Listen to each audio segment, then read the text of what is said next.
l'emploi. Toutefois, ce que nous constatons, c'est que les engins à 2 roues créent beaucoup d'anarchie et d'insécurité.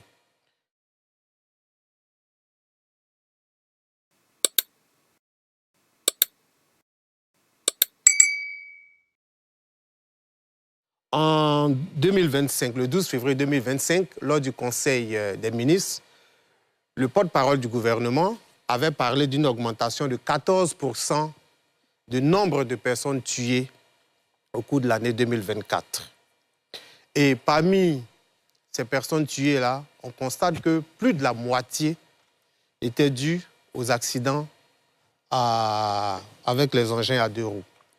Donc, c'est un problème qu'il faut pouvoir adresser sérieusement. Et je suis entièrement d'avis avec le district. Parce qu'à un certain moment donné, à Abidjan, on ne peut plus circuler. Vous vous mettez en danger, vous, lorsque vous êtes dans votre voiture, vous vous mettez en danger en voulant protéger le motocycliste qui est à côté, qui vient se faufiler entre les véhicules. Et à plusieurs reprises, vous constatez que soit vous avez une pare-brise touchée, vous avez soit des égratignures sur votre véhicule, et à tout moment, ces motocyclistes ne respectent aucune règle de signalisation. Et là, c'est le moment d'interpeller nos forces de l'ordre. C'est vrai, nous les avons toujours félicités. Mais on est en plein feu rouge. L'agent de sécurité est au feu rouge avec vous. Le motocycliste vient, il grille le feu rouge. Il n'est pas interpellé. Donc, c'est vrai, c'est une activité qui leur procure des revenus. Elle favorise la mobilité, puisque je peux être assis à Trècheville et puis commander la nourriture. On vient me livrer rapidement au bureau. Oui, mais cela doit se faire dans les règles. Il faut que leur secteur d'activité soit réellement encadré pour mettre d'abord fin à l'anarchie. Et puis ensuite, le pouvoir doit aussi étudier des mesures. On voit un peu à l'étranger comment ça se passe. Quand vous allez en France, vous allez en Amérique du Nord, vous voyez qu'il y a des voies dédiées.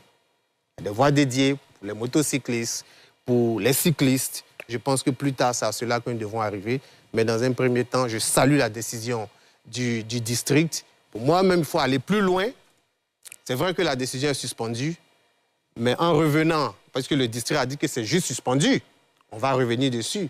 Il faut discuter avec tous les acteurs et puis trouver une solution pérenne. Quand je regarde l'élément qui passe, il y a plusieurs choses qui m'interpellent. D'accord. Déjà, les motocyclistes en circulation ne sont pas identifiés.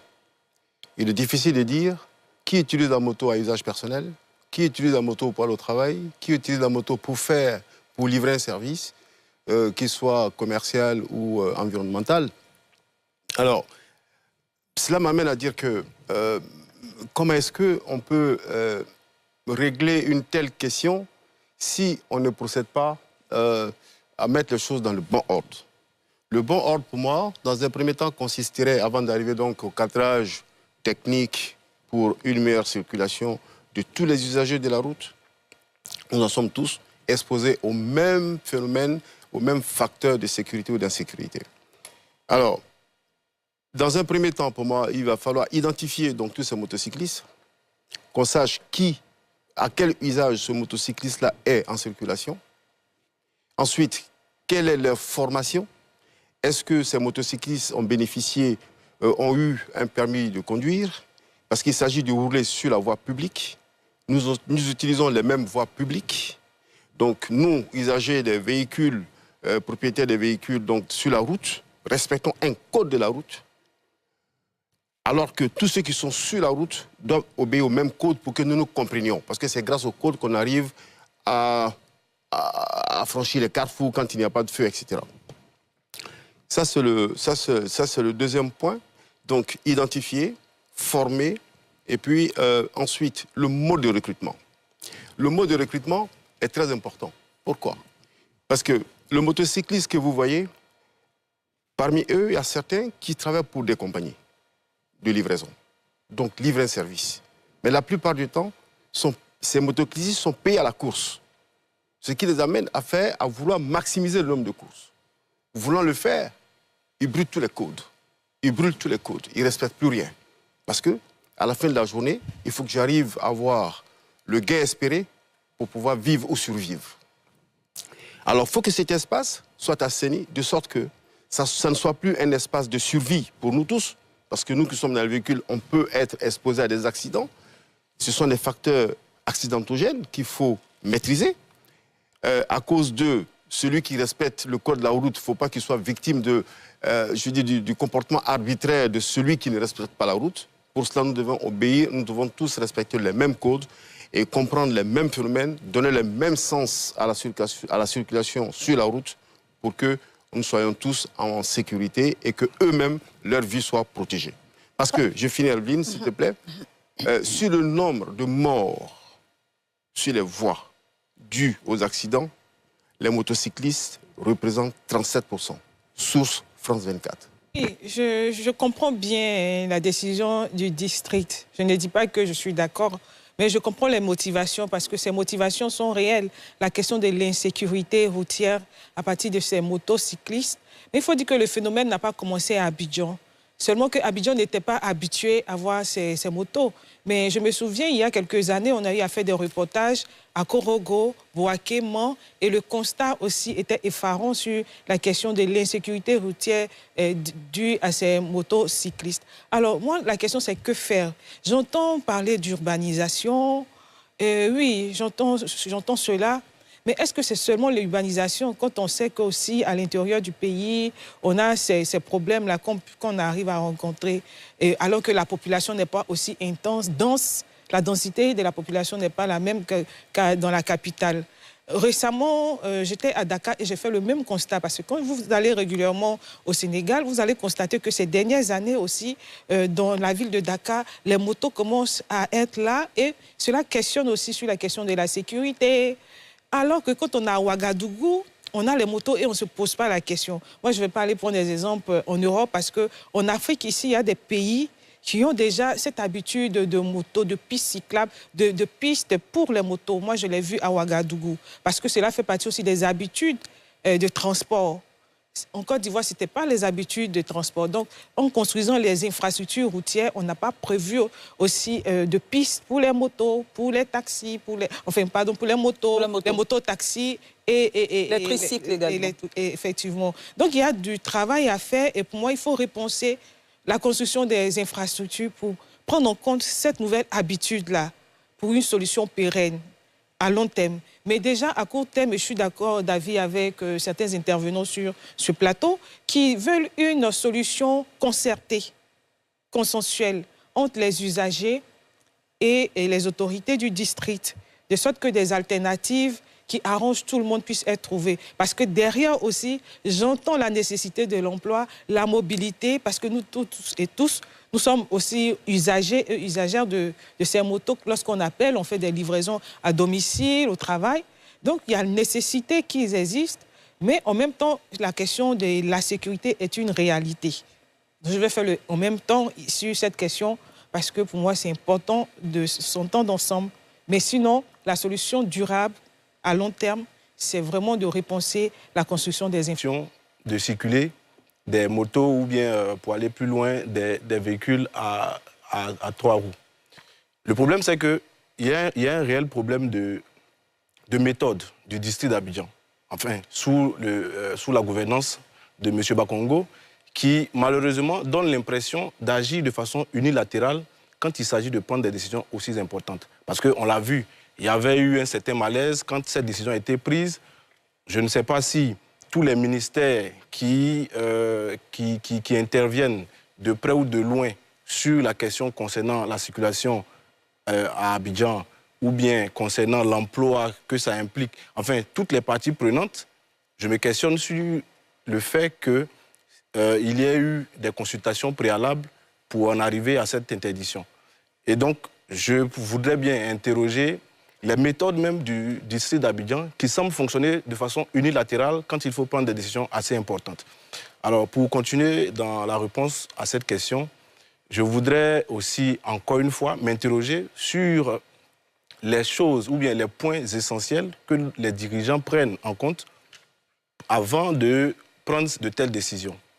Quand on apprend la nouvelle selon laquelle les motos sont interdites à la circulation, bien évidemment, on ne dit pas que dans tout Abidjan, mais il y a des voies principales qui sont listées, mais telles que l'intervenant l'a dit tout à l'heure, Docteur Kabinan, telles que les voies sont définies, on se rend compte que, par exemple, pour un livreur ou bien pour un moto, comment on dit ça? Une moto. Ok, quand une personne qui doit se déplacer à moto doit partir de Trècheville, par exemple, à Cocody, il ne peut pas emprunter le pont principal qui relie les deux communes. Donc c'était une manière de dire que l'interdiction était carrément actée. Alors, moi, la question que je me posais, c'était quoi l'objectif? Est-ce qu'on prend en compte l'aspect emploi des jeunes? Parce que moi, sur les réseaux, c'est le sujet que je traite de façon prioritaire. Mais lorsqu'on se retrouve dans une situation où on interdit les motos, est-ce qu'on pousse la réflexion pour penser que lorsqu'on parle de moto, on parle de déplacement de certaines personnes qui, bien évidemment, n'ont pas les moyens de s'offrir des véhicules, mais plus loin, on a l'aspect commercial qui prend en compte les livreurs, les petits commerces qui se servent des livreurs pour acheminer faire leur livraison, leur marchandises. On a aussi les habitudes même des consommateurs qui ont évolué avec l'arrivée des livreurs. Parce que, justement, aujourd'hui, au lieu d'effectuer le déplacement pour aller acheter, je prends un exemple banal, une coque d'un téléphone à Trècheville, on peut se le faire livrer. Mais ce sont des habitudes qu'on n'a pas prises en compte avant de prendre une telle décision. Aujourd'hui, la question de l'emploi n'est pas forcément alléchante et donc certains se réfugient dans certains secteurs. J'ai un voisin qui a le doctorat en philosophie, qui est livreur. Il a une petite boutique en ligne et il fait des livraisons. Mais aujourd'hui, quand on prend une telle décision, sans s'interroger sur le fait que beaucoup de jeunes se sont recroquevillés ou bien se sont réfugiés dans ce secteur d'activité, il y a matière à s'interroger sur le fait que l'État ne prend pas véritablement la question de l'emploi des jeunes au sérieux. C'est un mode de vie, ça. Ça ne fait pas partie de la qualité de la vie. Si on veut vivre correctement, il faut qu'on fasse les choses dans le bon ordre. C'est très important. Alors, quand il parle de problème d'emploi, oui, bien sûr, ils ont notre malédiction de savoir se débrouiller. Mais la débrouillardise doit se faire dans les règles. Ceux qui les emploient, que font-ils pour les organiser? La question vient de là. Le tout n'est pas de dire c'est le problème ou la solution que nous recherchons. Mais quel est le cadre technique qu'on leur donne pour fonctionner en étant en sécurité? Parce que la vie humaine est plus importante que la loi sur la vie humaine est plus importante que sur toutes les autres lois. On aspire à devenir demain, à gagner de l'argent demain ou à mieux vivre demain quand on est en vie. Alors, la décision du district d'Abidjan, du ministre-gouverneur, d'interdire la circulation de motos, je ne pense pas que ça soit contre leur vie. C'est pour plutôt protéger leur vie. Parce que le désordre est constaté par tous les usagers, y compris les piétons. Dieu seul sait combien bon nombre de gens, de piétons qui sont accidentés par les motocyclistes, qui sont victimes des motocyclistes. Alors, on ne les condamne pas parce qu'ils ont un modèle d'affaires qui prospère, ils gagnent de l'argent, c'est sûr. Donc, s'il y a de l'engouement, c'est commerce. Ça, c'est un autre débat. Je viens. Parfois, c'est des cartons sur le pied, c'est des colis à l'arrière. Le moto même est déséquilibré, lui-même n'est pas en équilibre. Il se permet de téléphoner parce qu'il veut connaître, il veut localiser le client, etc. Mais c'est grave. C'est un désordre. Là où nous autres, nous sommes interdits de téléphoner au véhicule, même quand on reçoit un appel et qu'on est sur le Bluetooth, on peut parler comme si c'était plus dangereux que celui avec qui, enfin le copilote qui est à côté de nous, si on cause avec lui, il n'y a pas de problème, on n'a pas de pénalité. Mais par contre, quand on a téléphone sur le Bluetooth, on a des pénalités. Ça, je critique par contre. Mais à moto, avoir une main à l'oreille et puis qu'on ait d'une seule main alors qu'on a des colis sur les pieds et à l'arrière, mais c'est quand même dangereux. À cette vie-là, qu'est-ce qu'on en fait? Vous voyez? Donc chaque ministère sectoriel doit être impliqué justement dans l'organisation de la filière, de sorte que non seulement la filière doit être rentable pour ceux qui l'utilisent pour gagner de l'argent, doit être aussi bénéfique pour les usagers que nous sommes, parce que nous ne devons pas rester à cause d'eux sur la route, hein, parce que quand tu conduis, franchement, c'est une hantise de savoir s'il y a des motos derrière soi ou bien s'il y a des tricycles derrière soi, s'ils ne vont pas nous cogner, etc. Donc tout ça, ça crée le stress dans la circulation davantage. C'est tout cela qu'il faut régler. Donc tous les ministères sectoriels impliqués dans ce trafic-là doivent pouvoir identifier ceux qui appartiennent à leur ministère, de sorte qu'il y ait un ordre et ça va faciliter la tâche au ministre. Allez à Ouagadougou, dans la circulation, vous verrez que les motos ont leurs pistes. Sur les grandes voies, les voitures sont à part. Et ça permet de contenir cette insécurité que nous pointons du doigt. Parce qu'au fond, c'est vrai que nous sommes critiques des décisions qui sont prises, mais il faut reconnaître que la question de l'insécurité est une réalité aussi, de l'insécurité routière due à ces tricycles et motocyclistes et autres. Donc c'est pourquoi il faut organiser les secteurs et c'est surtout la réponse concertée. Donc, j'entends parler de ministères sectoriels, mais aussi les usagers. Il faudrait qu'avec le district, il y ait des rencontres pour que des alternatives soient trouvées en attendant qu'on puisse prendre cette décision qui sera durable et revoir aussi les infrastructures. Donc, je ne disais pas que la Côte d'Ivoire est moins nantie que le Burkina Faso ou l'inverse. Inversement. Je voulais... Ce n'est pas la moto qui crée le désordre. Quand on interdit la circulation des motos, ce n'est pas la moto le problème. Mais la question du désordre qu'il y a ou l'insécurité, c'est une question de responsabilité. Je pense qu'aujourd'hui, lorsqu'on interdit la circulation de motos, on n'interdit pas, par exemple, aux usagers de motos de ne pas circuler, par exemple, avec... on ne leur interdit pas de circuler sans casque, par exemple, et autres. Mais c'est justement dans ce contexte-là qu'en 2021, le gouvernement avait défini le cadre qui entourait tout ce qui concernait la circulation à moto à Abidjan. Donc, que ce soit les lignes qu'ils doivent emprunter ou bien les conditions dans lesquelles un usager de moto doit pouvoir circuler. C'est-à-dire le port de casque, avoir un permis adapté, etc. Donc, aujourd'hui, le problème n'est pas, tant que ça, les motos le problème, mais c'est une question de responsabilité. Donc, les autorités compétentes en termes de contrôle, comme on le voit sur l'élément qui passe, les policiers doivent juste faire leur travail, sanctionner ceux qui ne sont pas habilités à rouler, c'est-à-dire ne portent pas le casque, n'ont pas un permis adapté, et puis former certains, comme il a proposé, c'était une belle proposition. Par exemple, faire porter à ceux qui utilisent les motos à usage commercial des uniformes pour qu'on puisse les identifier, les former, définir des caractéristiques ou des conditions vraiment à respecter pour pouvoir exercer le métier. Mais ce n'est pas la moto des autres. Alors que le Conseil des ministres a défini un cadre.